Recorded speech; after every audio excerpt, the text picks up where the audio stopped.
الحمد لله وكفى والصلاة والسلام على من لا نبي بعده أما بعد فأعوذ بالله من الشيطان الرجيم بسم الله الرحمن الرحيم وأنفقوا مما رزقناكم من قبل أن يأتي أحدكم الموت وقال النبي صلى الله تعالى عليه وعلى آله وصحبه وسلم ما ينتظر أحدكم إلا غنى مطغيا أو فقرا منسيا أو كما قال النبي صلى الله تعالى عليه وعلى آله وأصحابه وسلم۔ نبی پاک صلی اللہ علیہ وسلم نے اپنی امت کو دنیا میں آنے کے بعد اس دنیا کے وقت کی قدر کرنے کی تلقین فرمائی ہے کہ مسلمان کا ایک ایک لمحہ قیمتی گزرنا چاہیے، اور کتنا قیمتی گزرنا چاہیے اس کی تدابیر بھی آپ صلی اللہ علیہ وسلم نے ہم سے ذکر فرما دی ہیں۔ اس لیے اس انسان کو موقع دیا گیا ہے، اور پھر سعادت مندی اس شخص کے حق میں ہے کہ جس کے بارے میں آپ صلی اللہ علیہ وسلم سے ایک صاحب نے پوچھا کہ ای الناس خیر، حضرت ارشاد فرمائیے کہ سب سے بہترین انسان کون کہلانے کے لائق ہے؟ آپ نے ارشاد فرمایا من طال عمرہ وحسن عملہ، کہ جس کو اللہ تعالیٰ نے عمر زیادہ دی ہو اور ساتھ ساتھ اللہ تعالیٰ نے اس کو اچھے کام کرنے کا موقع بھی عطا کیا ہو اور اچھے کام کرنے کی توفیق بھی دی ہو۔ یہ بہت بڑی سعادت مندی ہے کہ ایک طرف انسان کو عمر طویل عمر دی گئی، اور طویل عمر کے ساتھ ساتھ بندے نے اس عمر کی قدر کی۔ اس کے برخلاف انہی صاحب نے دوسرا سوال یہ کیا کہ ای الناس الشر، کہ بدترین انسان کون سا ہے؟ تو آپ نے فرمایا من طال عمرہ وساء عملہ، کہ جس کو اللہ تعالیٰ نے عمر تو زیادہ دی لیکن اس کے اعمال اچھے نہیں تھے، یعنی اس نے اپنی عمر کی قدر نہیں۔ اصل بات یہ ہے کہ ہمیں اپنی زندگی کے ہر لمحے کی قدر کرنی چاہیے، اور جیسا کہ آپ صلی اللہ علیہ وسلم نے اسلام کی بڑی خوبیوں میں سے ایک چیز ذکر فرمائی، محاسن اسلام، اسلام کی خوبیاں کی تعداد الحمدللہ بے شمار ہے، لیکن خاص طور پر آپ صلی اللہ علیہ وسلم نے اسلام کی خوبیوں میں سے جس کو شمار فرمایا، آپ نے فرمایا کہ من حسن اسلام المرء ترکہ ما لا یعنیہ، کہ انسان کے اسلام کی خوبیوں میں سے یہ ہے کہ جو لا یعنی کاموں سے بچے، جو بے فائدہ قسم کے کام، نقصان دہ کام نہیں، جو بے فائدہ قسم کے، نہ فائدہ ہے نہ نقصان ہے۔ مسلمان کو تو ایسے کاموں سے بھی بچنا چاہیے، صرف نقصان دہ کاموں سے بچنا نہیں، بلکہ اس سے اگلا مرحلہ یہ ہے کہ جو کام انسان کے لیے نقصان دہ نہیں ہے لیکن فائدہ مند بھی نہیں ہے، تو فرمایا گیا انسان ایسے کاموں سے اپنے آپ کو بچا کے رکھے، تبھی سمجھا جائے گا کہ یہ انسان اپنی عمر کی، اپنے وقت کی قدر کرنے والا ہے۔ یہاں کا ایک ایک لمحہ اس کی قدر انسان کو قیامت میں جا کر کے ہوگی کہ کاش کہ ہم دنیا کے اندر جو لمحات ہم نے غفلت میں گزارے، نیند میں گزارے اور دنیا داری میں گزارے، کاش ہم وہ سارے کے سارے لمحات آخرت کی تیاری میں اور آخرت کی فکر میں گزارتے تو کیا ہی اچھا ہوتا۔ انسان اس وقت جا کر اس کی حسرت کرے گا۔ اس حسرت کے بارے میں ہمیں دنیا ہی میں بتا دیا گیا کہ جا کے بندے نے حسرت کرنی ہے، اس لیے تم اپنے آپ کو چکنا رکھنا، کہیں تمہارے ساتھ ایسی نوبت نہ آ جائے یہاں سے خدا نخواستہ انسان خالی ہاتھ چلا جائے۔ دیکھیں دنیا کا بھی اصول ہے کہ دنیا میں اگر انسان دوسرے ملک کا سفر کرتا ہے تو اس کے لیے کیا کچھ کرتا ہے، وہاں کا زر مبادلہ اپنے ساتھ رکھتا ہے تاکہ وہاں جانے کے بعد مجھے تکلیف نہ ہو، اور اس کے لیے وہ زر مبادلہ کا نظم کر کے جاتا ہے۔ تو یہ تو ایک تھوڑی سی وقت کے لیے انسان نے وہاں جانا ہے اور اس کے لیے انسان اہتمام کرتا ہے۔ تو جہاں سے ہم نے ہمیشہ کے لیے چلے جانا ہے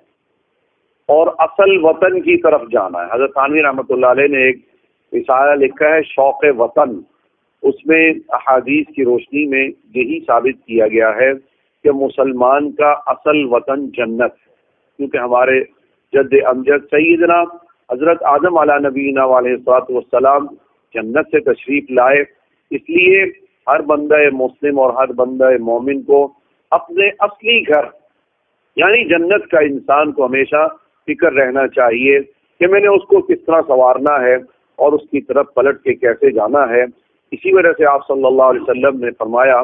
کہ کن فی الدنیا کأنک غریب او عابر سبیل، کہ دنیا کے اندر میرے امتی انہیں اس نظریے سے نہیں رہنا کہ تو بس ہمیشہ دنیا ہی میں رہنے کے لیے آیا ہے، نہیں، کتنی خوبصورت مثال دی گئی۔ فرمایا دنیا میں اس طرح رہنا ہے، مقیم کی طرح نہیں رہنا، مسافر کی طرح رہنا ہے۔ کن فی الدنیا کأنک غریب، اس طرح یہاں سے آپ اسلام آباد کسی کام کے سلسلے میں گئے، 10-20 دن آپ رکے، تو ظاہر سی بات ہے کہ اتنے عرصے میں رکنے کے لیے آپ نے وہ تمام تر اسباب جو آپ کو ایک گھر میں ضرورت ہوتے ہیں وہ آپ کو لے جانے کی ضرورت نہیں ہے کہ گھر کے صوفے بھی لے جائیں، بیڈ بھی لے جائیں، سارا سامان لے جائیں کہ میں نے 20 دن اسلام آباد رہنا ہے۔ یہ اس کو بے وقوفی سے تعبیر کیا جائے گا کہ کتنا بے وقوف انسان ہے کہ کتنے تھوڑے عرصے کے لیے رہنا ہے اور اس کے لیے اس قدر اہتمام کر رہا ہے جس طرح یہ انسان بے وقوف، اور بلکہ اس سے ایک اگلا مرحلہ جو آپ صلی اللہ علیہ وسلم نے ذکر فرمایا او عابر سبیل، کہ دنیا میں اس طرح رہنا ہے جس طرح کہ کوئی راہ گزر تھوڑی ہی دیر کے لیے راستے میں رکتا ہے۔ آپ یہاں سے اسلام آباد جا رہے ہیں موٹر وے پہ، 15 منٹ یا 20 منٹ کے لیے آپ کی گاڑی رکی ہے، پھر آپ نے آگے کا سفر شروع کر دینا ہے۔ اب کوئی بھلا مانس یہاں سے اس 15-20 منٹ کے قیام کے لیے گھر کا سارا ساز و سامان وہاں پہنچا دے کہ میں نے 15-20 منٹ کا قیام کرنا ہے، تو اس وجہ سے میرا وہاں سارا نظام کر دیا جائے، اس کو بے وقوفی اور حماقت ہی کہا جا سکتا ہے۔ اسی طرح فرمایا گیا کہ دنیا میں رہ کر کوئی انسان اپنے آپ کو دنیا میں اس طرح مگن کر دے کہ یوں سمجھ لے کہ بس میں دنیا ہی میں رہنے کے لیے آیا ہوں، اس کو پسند نہیں فرمایا گیا، اور اس کی بار بار اس چیز کی تاکید کی گئی کہ دنیا کو دنیا کے حد تک رکھنا ہے۔ دنیا کی مثال تو آخرت کے مقابلے میں آپ صلی اللہ علیہ وسلم نے کیا فرمایا، بد دنیا فی الآخرۃ الا مثل ما یجعل احدکم اصبعہ فی الیم فلینظر بما یرجع، دنیا کی مثال آخرت کے مقابلے میں ایسی ہی سمجھو، یہ بھی صرف مثال دینے کے لیے، ایک جگہ انگلی کے تر کرنے کا کہ انسان سمندر میں اپنی انگلی کو تر کرے، سمندر میں داخل کرے انگلی پہ، ایک جگہ پہ سوئی کا آتا ہے، سوئی کوئی بندہ سوئی کا ناکا سمندر میں داخل کرے اور اس کے بعد نکالے تو دیکھے کہ سوئی کے ناکے پر کتنا پانی لگا، معمولی سا سمندر کی طرف نسبت کرتے ہوئے اربواں کھربواں حصہ بھی نہیں بنے گا۔ فرمایا اتنی نسبت بھی دنیا کو آخرت کے مقابلے میں نہیں جتنی سوئی کے ناکے پر، اور محدثین نے کمال کر دی، محدثین نے لکھا کہ آپ صلی اللہ علیہ وسلم نے سوئی اور ادھر سمندر کی مثال دی، یہ بھی صرف سمجھانے کے لیے کہ دنیا میں سوئی ایک چھوٹی چیز سمجھی جاتی ہے، سمندر ایک بڑی چیز سمجھی جاتی ہے،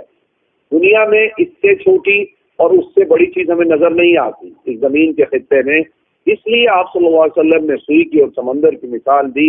ورنہ دنیا بمقابلہ آخرت کے اتنا بھی اس کا مقام نہیں ہے۔ تو بہرحال اس دنیا کے ساعات اور اس کے اوقات کی قدر کرنا شریعت مطہرہ نے اس کی ہمیں تلقین فرمائی ہے، اور یہ فرمایا ہے کہ دیکھو یہ انسان جس دنیا میں آ کے بستا ہے یہ کبھی کسی ایک حالت میں ٹکتی نہیں ہے، اس میں حالات میں تغیر اور تبدل آتا رہتا، حالات میں، اور خصوصاً آخری دور کے اندر جس کے بارے میں آپ صلی اللہ علیہ وسلم نے ارشاد فرمایا ہے کہ یصبح الرجل مؤمنا ویمسی کافرا، اس قدر تیزی سے لوگوں کے دینی حالات میں تبدل اور تغیر اور تبدیلیاں آنی شروع ہو جائیں گی کہ انسان کو صبح اٹھے گا تو ایمان کی کیفیت ہوگی، شام کرے گا تو کفر کی کیفیت میں جا چکا ہوگا، یا شام ایمان کی حالت میں کرے گا صبح کفر کی حالت، اس قدر تیزی سے، یعنی حالات اس قدر سے سب تیزی سے کروٹ لے رہے ہوں گے اور لوگوں کا ایمان اس قدر متزلزل ہو جائے گا کہ اللہ کی پناہ اس لیے فرمایا ہے حدیث بات میں جو میں نے آپ کے سامنے پڑھی ہے، جو کرنا ہے کر لو، کرنا ہے کر لو، ما ينتظر احدکم الا غنا مطغیا، کوئی بندہ امیری کے انتظار میں نہ رہے کہ انسان امیر ہو جانے کے بعد بہت سی دفعہ ایسا ہوتا ہے کہ انسان امارت کے آ جانے کے بعد سرکش ہو جاتا ہے، اور یہ ایک بہت بڑی حقیقت ہے، بہت بڑی حقیقت ہے یہ کہ جب انسان کے پاس مال آئے اور مال آنے کے بعد انسان کے اندر گڑبڑ نہ ہو اور انسان صحیح چلتا رہے، اس کو قرآن نے وَقَلِيلٌ مِّنْ عِبَادِيَ الشَّكُورُ سے تعبیر کیا ہے۔ ایسے لوگ بہت کم ہوتے ہیں، اور پھر اللہ کا فضل ہوتا ہے ان پر، جن کو اللہ تعالیٰ نے باوجود مال کی فراوانی کے پھر بھی ان کو یہ توفیق دے رکھی ہوتی ہے کہ وہ دین پر ٹھیک چل رہے ہوتے ہیں۔ ورنہ فرمایا گیا ہے کہ مال کے آ جانے کے بعد مال کے اثرات، دیکھیں یہ تو ایک ایسی چیز ہے جو ہم اپنی آنکھوں سے مشاہدہ کر رہے ہیں، ہم اپنی آنکھوں سے مشاہدہ کر رہے ہیں کہ انسان کی بے دینی فقر و فاقہ کی وجہ سے بے دینی نہیں ہوتی، بلکہ فقر و فاقہ میں اللہ کے سامنے انسان گڑ گڑاتا ہے، اپنی احتیاج کو ظاہر کرتا ہے، اللہ کے سامنے اپنی حفظ و انکساری کا مظاہرہ کرتا ہے، اللہ تعالیٰ اس کو اپنی طرف متوجہ ہونے کی توفیق نصیب فرما دیتے ہیں۔ بخلاف اس کے کہ جب انسان مالدار ہو جاتا ہے، مالدار ہونے میں پھر اس کے فرائض چھوٹنے شروع ہو جاتے ہیں، پھر واجبات چھوٹنی شروع ہو جاتی ہیں، سنتیں چھوٹنی شروع ہو جاتی ہیں، حرام میں مبتلا ہو جاتا ہے، دیگر امور میں مبتلا ہو جاتا ہے، اس وجہ سے کہ اس نے جس چیز کو حاصل کیا ہے بھلے جائز طریقے سے، ایک بندے کو وراثت کروڑوں اربوں میں مل گئی، اب انسان کے پاس جب مال کی فراوانی آتی ہے تو اس نے اپنا اثر ضرور دکھانا ہوگا۔ مولانا روم رحمۃ اللہ علیہ نے فرمایا دنیا اور مال کی مثال ایسی ہی سمجھ لو جس طرح کہ ایک چت کبرا سانپ ہے اور 6 مہینے اور سال کا بچہ اس کے پاس جاتا ہے یہ سمجھ کر کہ یہ کھلونا ہے، وہ اس کو پکڑنے کی کوشش کرتا ہے، پر وہ سانپ ایسا ظالم ہے جو یہ نہیں سمجھتا کہ یہ بندہ ہے، یہ کوئی نوجوان اور بوڑھا ہے یا کوئی بچہ ہے یا معصوم بچہ ہے، وہ اپنی خباثت خبیثہ کے پیش نظر وہ یعنی کہ اس کو ڈرتے ہوئے نہیں جاتا۔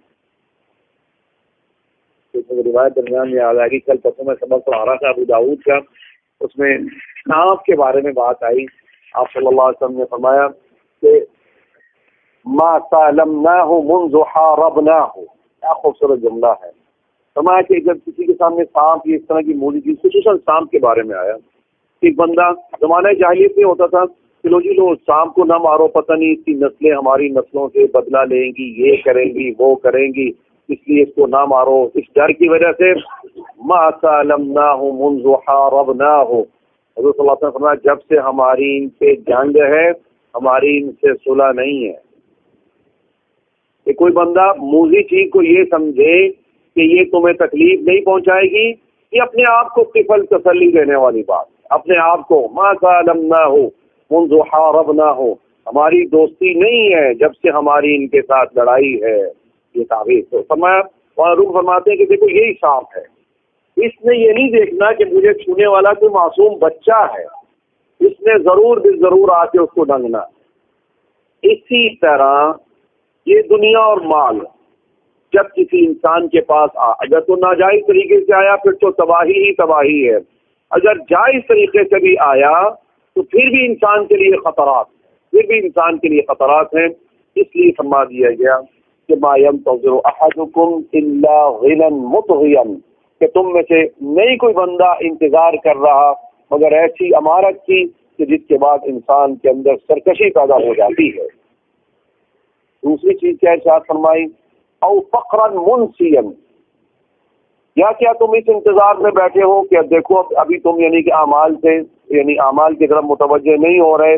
کل کلا ایسا نہ ہو جائے کہ تم ایسے فقر کی حالت میں چلے جاؤ جو سب کچھ ہی تمہیں بلا دے، اللہ کی یاد سے بھی تمہیں دور کر دے۔ ایسی حالت سے بھی اپنے آپ کو، اس سے پہلے اپنے آپ کو سنبھال لینا ہے۔ او فقرا منسیا، ایسا فقر آنے سے پہلے جو انسان کو ہلا کے رکھ دے، انسان کو یعنی کہ بھلا کے رکھ دے. یہی وجہ ہے کہ ایک حدیث میں آپ صلی اللہ علیہ وسلم فرماتے ہوئے فرمایا کاد الفقر ان یکون کفرا، قریب ہے کہ فقر انسان کو کفر تک پہنچا دے. قریب ہے کہ فقر بسا اوقات انسان فقر کے اس زاویے تک جائے کہ پھر انسان کو اپنا ایمان بیچنے کی نوبت آ جاتا ہے. یہ بھی ہم مشاہدہ کرتے ہیں، بہت سارے لوگ جو ایمان کو چھوڑ بیٹھتے ہیں، اس کی بڑی وجہ 99.99 آپ کہہ لیں، اس کی بڑی وجہ یہ ہوتی ہے کہ لالچ میں آ کر، دوسرے کے بہکاوے میں آ کر اپنا ایمان چھوڑ بیٹھتے ہیں. تو یہ الا فقرا منسیا، اس حالت سے پہلے اپنے آپ کو سنبھال لیا، اس حالت سے پہلے. نمبر 3 او مرضا مفسدا، کہ ایسی حالت سے پہلے اللہ تعالیٰ نے انسان کو تندرستی دی ہے. ایمان کے بعد تندرستی اور صحت، یہ اللہ تعالیٰ کی بہت بڑی نعمت ہے، بہت بڑی نعمت. گزشتہ جو میں نے آپ کو واقعہ سنایا تھا، ایک نواب صاحب کہ جن کی طبیعت ایسی خراب ہو گئی کہ جگر ان کا جواب دے گیا. حکیم نے ان سے کہہ رکھا تھا کہ آپ کی غذا 24 گھنٹے کے اندر صرف 2 تولہ قیمے کا جو نچوڑ ہے صرف وہ آپ کھا سکتے ہیں. وہ پانی کا نچوڑ ان کے جگر میں جاتا تھا اور بس اتنا ہی کھا سکتے تھے. نواز صاحب اپنے خدام اور حشم اور اپنے پروٹوکول کے ساتھ جا رہے تھے. آگے ایک دیکھا ایک بندہ، اس نے سر پہ لکڑیوں کا ایک بہت بڑا گٹھا رکھا ہوا ہے اور تپتی دوپہر ہے، اور لکڑیوں کا گٹھا اس نے نیچے پھینکا، اتنا موٹا روٹ نکالا، پیاز نکالا اور پھر اس کے ساتھ کھا کے وہیں سو گیا اور خراٹے مار کے نیند اس کی شروع ہو گئی. نواب صاحب اپنے خدام سے کہنے لگے اس سے پوچھو مجھ سے سودا کرتا ہے؟ کیا سودا؟ میں اپنی نوابی مہا بیماری کے اس بندے کو دینا چاہتا ہوں اور اس کی صحت اور اس کی غربت میں اس سے لینا چاہتا ہوں. کیا یہ سودا کروایا جا سکتا ہے؟ آپ اندازہ لگائیے. یہ صحت اللہ تعالیٰ کی، خدا کی قسم کتنی بڑی نعمت ہے، ہمیں اس کی قدر نہیں ہے. قدر آتی ہے انسان جب اسپتال میں جائے. فاعتبروا یا اولی الابصار، انسان ہسپتال میں جائے سمجھ میں آتی ہے خدا کی قسم ان آنکھوں کی کیا قیمت ہے. جو سماعت کی قوت اللہ نے رکھی ہے، جو لوگ سن نہیں پاتے، پوچھیں جا کے کتنی دقت پیش آتی ہے. جو بول نہیں سکتے، جو چل نہیں سکتے، جو بیچارے مینٹل ہاسپٹل میں پڑے، وہ صرف 1.5 انچ کا دماغ کام نہیں کر رہا، گھر والے بھی ان سے تنگ ہے کہ ان کو وہاں جا کے جمع کرا کے آ جاؤ. یہ اللہ تعالیٰ نے صحت عطا فرمائی ہے. اس صحت کی قدر کرنے کی طرف آپ صلی اللہ علیہ وسلم نے ارشاد فرمایا کہ تم نے صحت کے اندر جو کرنا ہے کر لو. خدا نخواستہ ایسا نہ ہو کہ انسان یعنی پھر بیمار ہو جائے اور بیمار ہونے کی وجہ سے اس طرح کی حالت تک پیدا ہو جائے. اس لیے صحت کی قدر کرو. او حرما مفندا، یا اس بڑھاپے کے آنے کے سے پہلے جو بڑھاپا انسان کو بالکل فنا کر دیتا ہے، انسان پھر کوئی کام کاج کا نہیں رہتا، انسان بڑی حسرتیں کرتا ہے، بڑی بڑے سوچے بچار کرتا ہے، لیکن پھر بھی انسان یعنی صرف وہ تمنا ہی کر سکتا ہے. اس بڑھاپے سے پہلے ہوتا ہی ہے کہ ہم یہ سوچتے ہیں لو جی جب بوڑھے ہوں گے تو تب جا کے ہم توبہ طائب ہو جائیں گے، تب جا کے ہم نیکیاں کرنے شروع کر دیں گے، تب جا کے ہم حج کر لیں گے، تب جا کے ہم یہ کر لیں گے وہ کر لیں گے. بہت سی دفعہ ایسا ہوتا ہے کہ انسان کو موقع ہی نہیں ملتا. اس لیے بڑھاپے کے انتظار میں انسان نہ بیٹھے. تو بڑھاپا جب آ جائے تو یہ بھی اللہ تعالیٰ کی طرف سے بڑی نعمت ہے. بڑھاپے کا آ جانا یہ بھی اللہ تعالیٰ کی طرف سے بڑی نعمت ہے. حضرت امام بخاری رحمۃ اللہ علیہ کے جو استاد تھے حضرت یحییٰ بن اکثم رحمہ اللہ، ان کے وصال کے بعد جب ان کے شاگرد نے دیکھا اور ان سے پوچھا استاد جی کیا معاملہ ہوا؟ فرمایا اللہ تعالیٰ نے مجھے سامنے کر لیا اور کہا کہ فعلت ما فعلت یا شیخ السو، اے بوڑھے تو نے یہ کام کر کے آیا. کہنے لگا میں سوچی پڑ گئی یا اللہ کیا مسئلہ ہوگا، یہ تو معاملات تو بالکل اب معاملات کھل گئے سارے. تو میں نے کہا یا اللہ ما حدثت بہذا، مجھے ایک روایت پہنچی ہے وہ اس طرح کی نہیں تھی، وہ روایت مجھے کسی اور طریقے سے پہنچی ہے.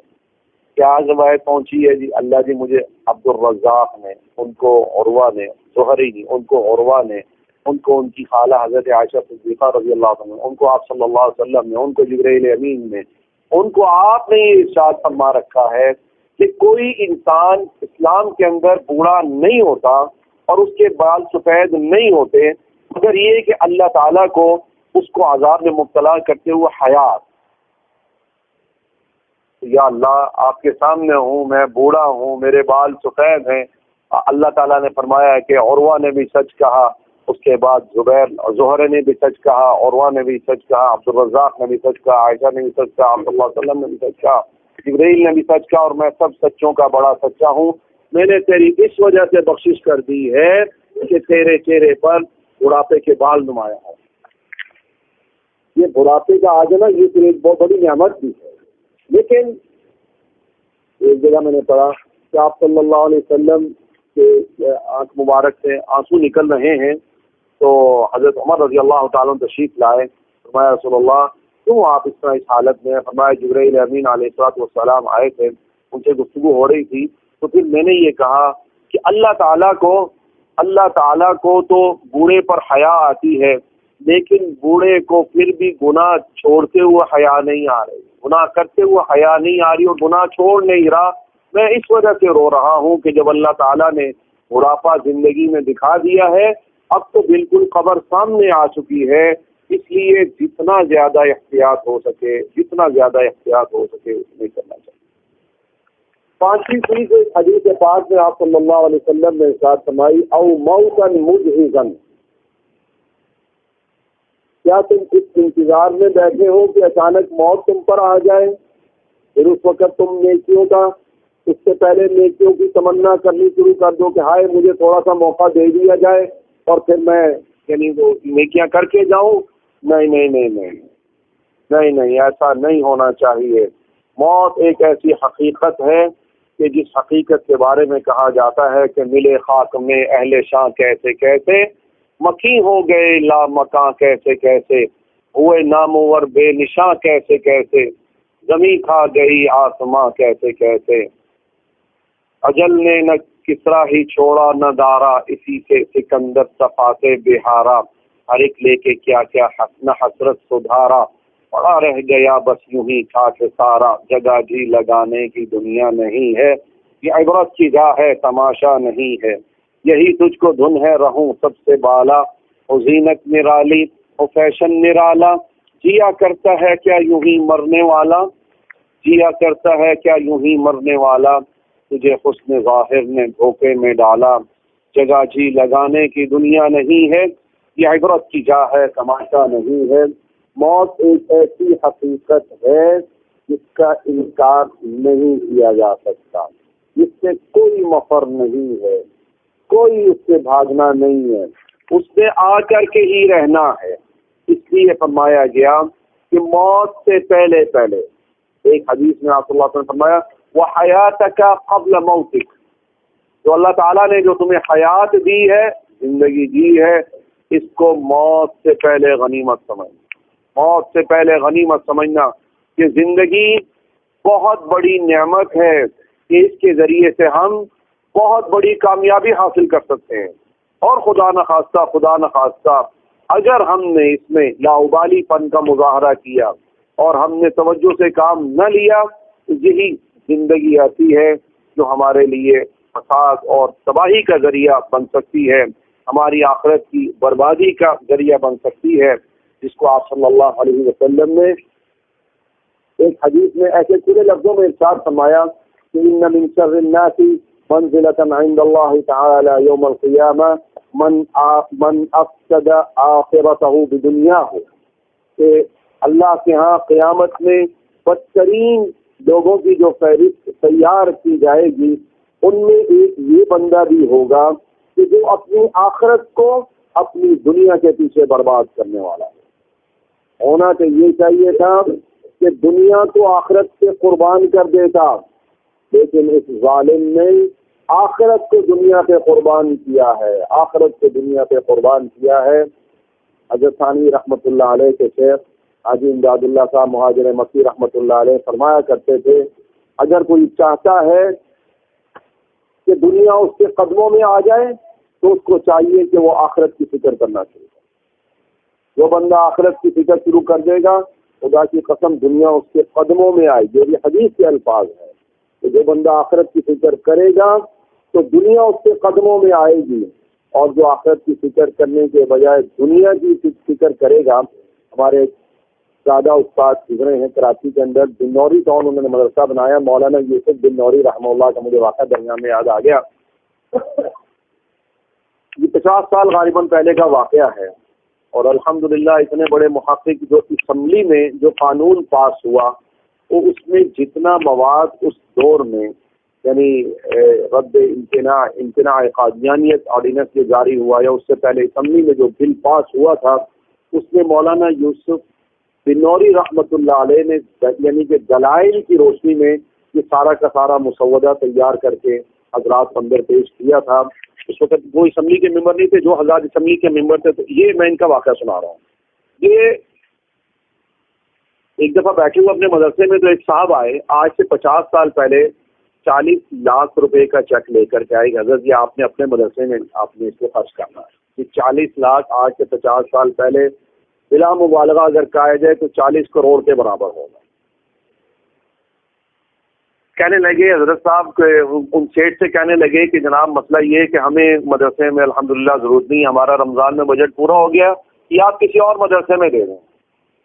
انہوں نے کہا حضرت ہمیں مدارس کا پتہ نہیں ہے، آپ ہی اس کو وصول کریں کہ آپ ہی جہاں تقسیم کرنا چاہیں آپ تقسیم کر دیں۔ انہوں نے کہا بھائی کام آپ کا، تقسیم میں کروں یہ ذمہ داری میں نہیں لے سکتا۔ یہ کہہ کے مسجد میں چلے گئے۔ اب جب حضرت کھوسا پہنتے تھے، حضرت جب واپس آئے نا تو کھوسے میں کچھ کاغذ محسوس ہوا۔ خادم نے کہا اس کو جھاڑو یار، جھاڑا تو دیکھا وہی 40 لاکھ کا چیک حضرت کے جوتوں کے اندر رکھ کے چلا جائے۔ اس وقت حضرت نے حدیث بتلائی کہ جس بندے کو آخرت کی فکر دامنگی ہوگی، آخرت کی فکر دامنگی تو دنیا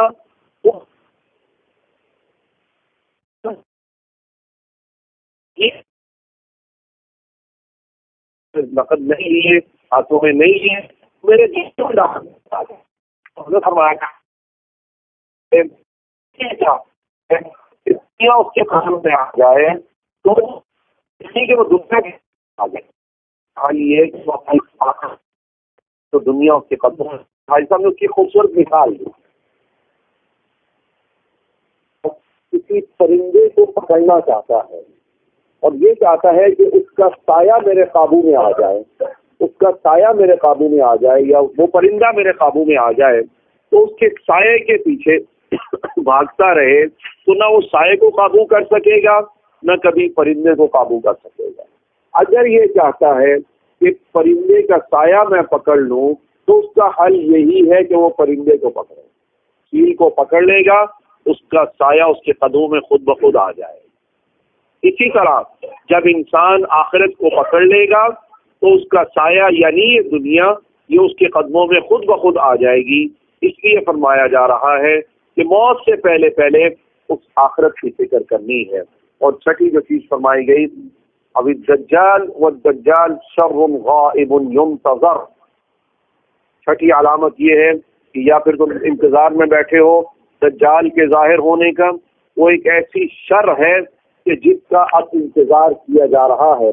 اور دجال دجل سے ہے۔ دجال جب آئے گا نا وہ اچانک نہیں ہے، اس سے پہلے دجل شروع ہو جائے گا، یعنی کہ اس قسم کے معاملات شروع ہو جائیں گے کہ حق اور باطل کو اس طرح جوڑ کر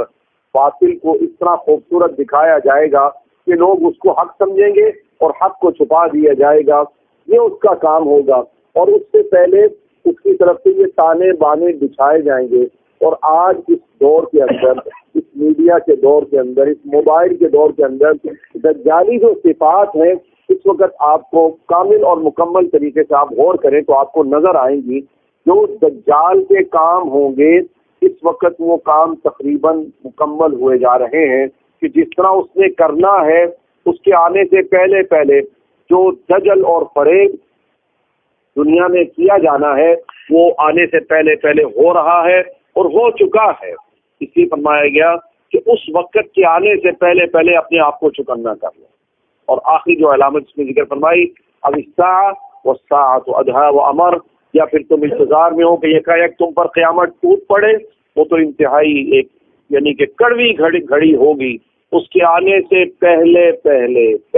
پہلے اپنے آپ کو سدھار لیا جائے، اپنے آپ کو چکنا کر لیا جائے، اپنے آپ کو محتاط کر لیا جائے، ورنہ خدا نخواستہ ایسا نہ ہو کہ انسان غفلت میں زندگی بسر کر رہا ہے تو اس کے نتیجے میں انسان پھر آخرت میں ماں سوائے حسرت کے، ماں سوائے تمنا کے اور کسی چیز کا مظاہرہ نہ کر سکے۔ اللہ تعالیٰ سے دعا ہے اللہ تعالیٰ ہم سب کو ان کہیں سن